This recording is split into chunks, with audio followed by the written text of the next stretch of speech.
Alpha ইসলামী life ইন্স্যুরেন্সের গ্রাহকের মৃত্যুদাবির check হস্তান্তর ও দোয়া মাহফিল অনুষ্ঠিত।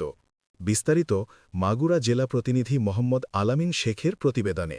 ২৭ ডিসেম্বর শনিবার বেলা ১১টার সময় মাগুরা জেলা মোহাম্মদপুর উপজেলা বালিদিয়া ইউনিয়নের অন্তর্ভুক্ত বড়রিয়া প্রাইমারি স্কুল মাঠে আলফা ইসলামী লাইফ ইন্স্যুরেন্স পিএলসি এর আয়োজনে গ্রাহকের মৃত্যুদাবির চেক হস্তান্তর ও দোয়া মাহফিল অনুষ্ঠান আয়োজিত হয়েছে।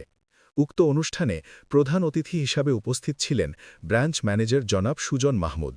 এছাড়াও আমন্ত্রিত অতিথি ও বিশেষ অতিথি সকলেই উপস্থিত ছিলেন। আলফা ইসলামী লাইফ ইন্স্যুরেন্স পিএলসি এর গ্রাহক বড়রিয়া গ্রামের বাসিন্দা মৃত পিয়ারি বেগম প্রথম কিস্তি জমা দেওয়ার ৬ মাস পর মৃত্যুবরণ করেন।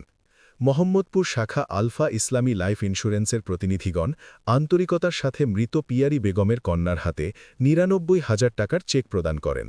সর্বশেষে মৃত্যু গ্রাহকের দোয়া করা হয়।